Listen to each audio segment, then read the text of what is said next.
What's up, guys? Welcome to Daily Dose of Reddit. This is your host, Zach, and today we have a double feature involving juxtapositions of employment. If that makes any sense at all, grammatically speaking. Anyway, that's right. Earlier today we did I Do Work Your Lady. Now we're doing I Don't Work Your Lady. What is this? Do we work here? Don't we? I don't know. I can't keep track. It's so confusing. Back and forth. One time. I still can't keep track. What are we doing? That's right. r/I Don't Work Your Lady. In case you missed it now, let's get started. Alright, this story's called You're Not My Customer. I'm not paid to serve you. Many moons ago, I worked in a call center for a card protection company. Customers would take out essentially an insurance policy with us, and in return for a monthly fee, we would securely hold their card details for them and contact banks on their behalf to cancel the cards if they were lost or stolen. More useful if you're the type who has multiple credit, debit, store cards from different places and don't want the hassle of contacting all of them individually if you lose your wallet. One call to us, and after we've confirmed security with you, we can do the rest for you. I had only been working there a few months when the peak of the PPI scandal started to surface. Our company did not, nor had we ever offered payments protection insurance with any of our products. However, our biggest rival company had just been very publicly exposed as mis-selling PPI to most of its customers. I remember being briefed the morning the news broke and warned that we'd probably get a lot of calls from worried customers wanting to know if they were entitled to anything back from us. As frontline customer service, we were told to confirm security and see if there was anything else we could help them with before handing them over to customer relations to deal with explaining that we weren't paying out because we had messed up in the first place. This post isn't about the customers who got that far, though. This is a shout out to the customers who started and ended as my problem with no means to pass them on to anyone further. Good morning. Thank you for calling, company. My name is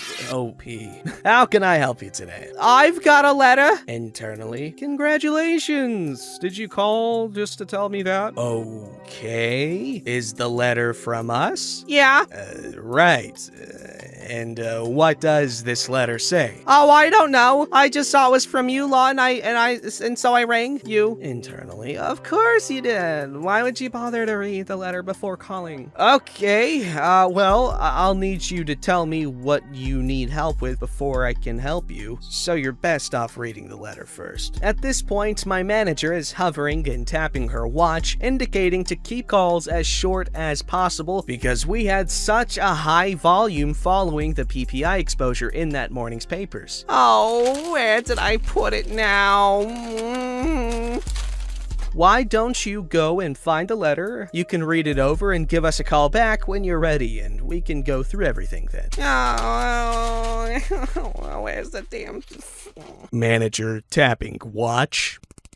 What did she expect me to do? Hang up in the middle of a call? Just as I was starting to get some information? Okay, probably exactly that. And I'm not so sure this particular caller would have noticed anyway. They were off in their own world by this point, carrying me all around their house on a cordless phone. I didn't fancy being responsible for them calling back later in a fit of rage because their first agent had hung up on them either though. So I took the markdown I knew was coming. Hello? Are you there? Yes, I'm here. Just a minute. I know I had it here somewhere. I already lost the will to live. Don't worry. If you can't find it, I can bring it up here on the system if you don't have it on hand. How silly of me to assume that you might have the letter in your hand when you called me about it. Oh, can you do that? Great. What does it say then? I'll just need to confirm security with you first so I know who I'm talking to. You don't happen to have your membership number handy, do you? I know it's a long shot given the letter situation, but you'd be surprised. My what? What do you need my bank account number for? That's not even nearly what I said, but okay. No,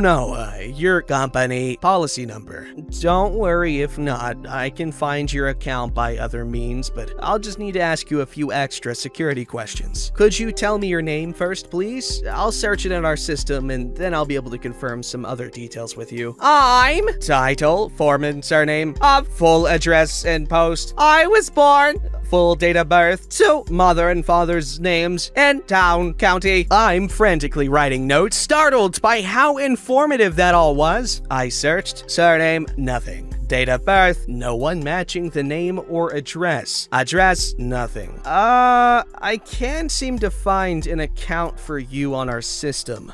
Are you sure it was company that you're with? The card insurance, yes? Well, yes, that is what we do, but there are several companies that offer similar protection. Are you sure it's company that sent you a letter? Oh, here it is. I knew I had it around here somewhere. I'm miming tying an imaginary noose around my neck at this point. Oh, you found the letter now. That's brilliant. You should see a 9-digit membership number. Says here you owe me money.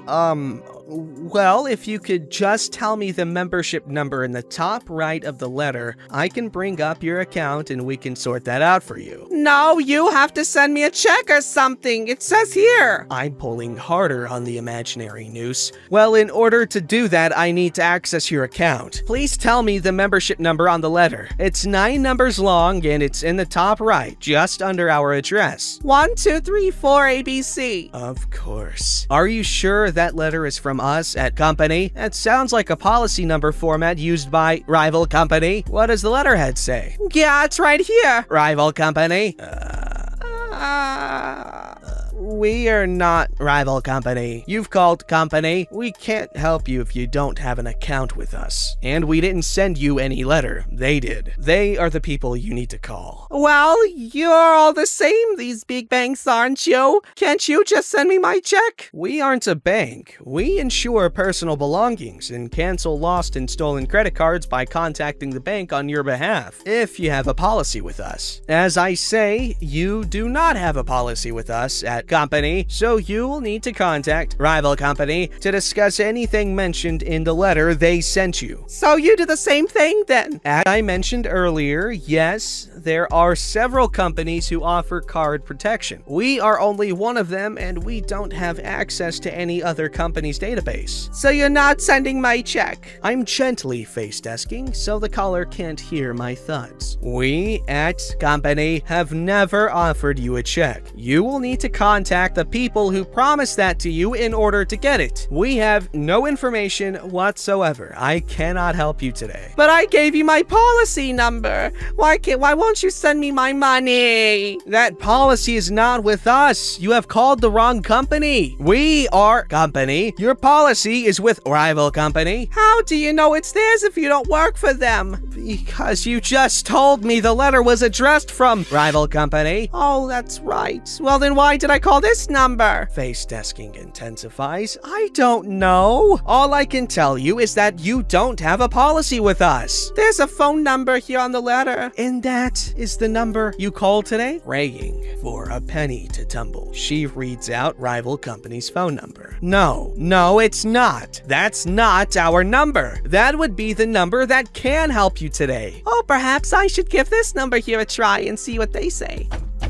Perhaps! I'll ring you back later if they give me the same excuses. I want my money! We won't be any more equipped to help you then, but I wish you luck with calling rival company. Without thinking, I wrap up the call in the usual autopilot way by asking, was anything else we could help them with today? Before the sentence was fully out of my mouth, I knew what was coming. Yes, could I speak with your supervisor, please? He needs to know what terrible customer service you give. By this point, my female manager has been listening into the call by my side for a little while, waiting to be summoned for the inevitable escalation. Hello, I am OP's manager. How can I help you? No, you're not. I want to speak to someone higher up. I can assure you I am. Now, what is the issue I can help you with? Oh, great. Another one. Excuse me? Look, your girl owes me money and refuses to send me my check, and she's trying to send me round the houses, ringing all the numbers in the world before I could just get what's owed to me. Okay, firstly, OP is a frontline customer service call agent, not my girl. Secondly, neither she nor company owes you any money, as has now been explained to you multiple times. My colleague has in fact fact, gone over and above her line of duty by even telling you who you need to contact, as you are not a customer of ours. No, you do not understand. We are customer service. You are not our customer. We are not here to serve you. If you wish to take out a policy with the company, I can transfer you to our sales department. Otherwise, we have nothing else to discuss. I don't want another Goodbye then. Have a lovely day. I could have kissed her in that moment. Instead, she sent me on break to refresh my brain from the stupid, and I used it to buy her a big share of Maltesers as a thank you. What a story. I kind of wanted to declaw my visual organs because, gosh, I hated that. That was a terrible experience. Not the story itself, but oh my god, the person in it.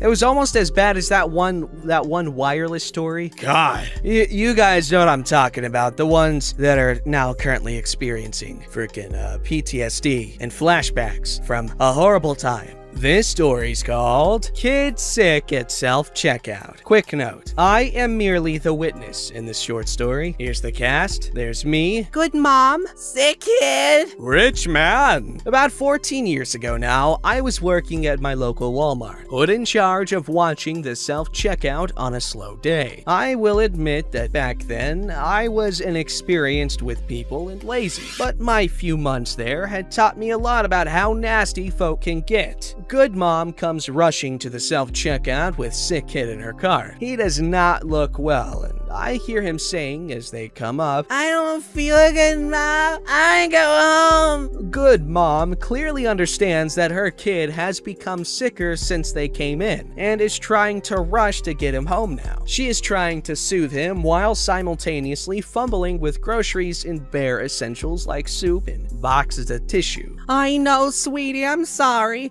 Mommy is going as fast as she can. Well, along comes Rich Man. He has on what has to be the most expensive jacket I have ever seen. Full business, gold watch, tie, pricey shoes, perfect haircut, fit, carrying a lot of coffee. Everything about him makes me glad this is self-checkout, because my track record with rich folk treating me bad here is almost 100%. He begins checking out directly across from Good Mom and Sick Kid, his back facing them. Suddenly, Sick Kid starts to squirm and look around wildly. Mom, I need the restroom. Good Mom looks up from the checkout and sees Sick Kid is not going to make it through her checkout. She practically flies around the cart, picks him up, and he projectile vomits across the self-checkout all over Rich Man's expensive jacket. My jaw drops. It can't be real. As I begin to react, I am watching Rich Man. He drops his coffee and is stunned for a moment when something I was not ready for happens. He turns around, quickly removing the jacket, dumps it on the floor, and walks quickly over to Good Mom and Sick Kid, kneeling because they are now on the ground. Good Mom comforting her crying child with eyes practically begging for mercy at this point. Is he okay? I walk up with towels, already on the radio for cleanup, and hand him one. He uses it to help clean up Good Mom. He might have the stomach flu. I just needed to pick up some things to take care of him.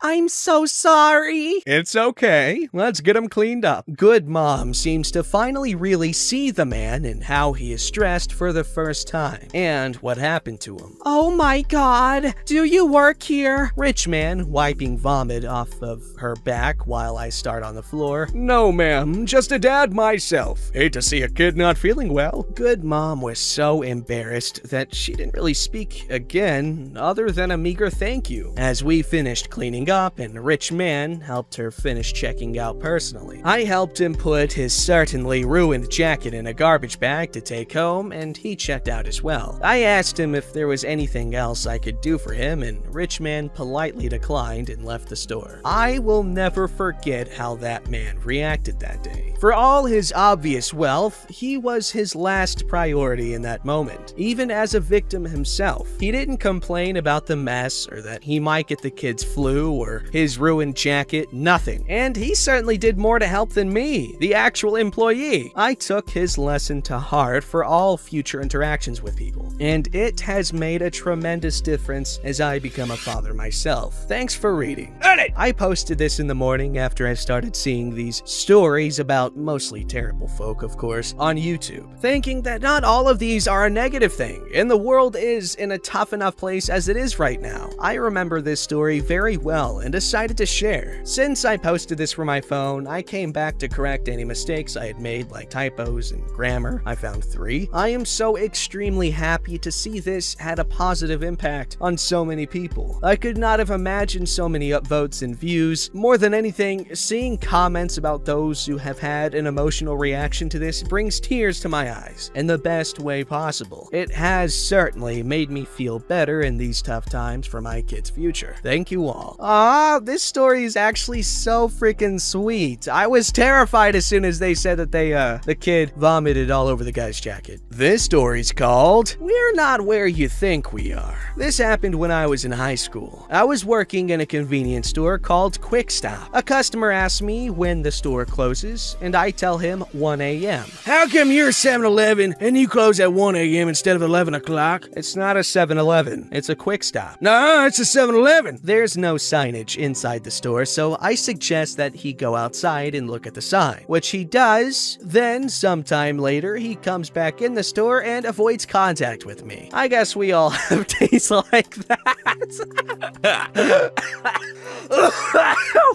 Oh, wow, that was a weird reaction to my laugh. Or that was a weird, I don't know what that was. My body did something. Okay, that was funny. Don't forget to like, subscribe, and hit that bell to never miss an episode.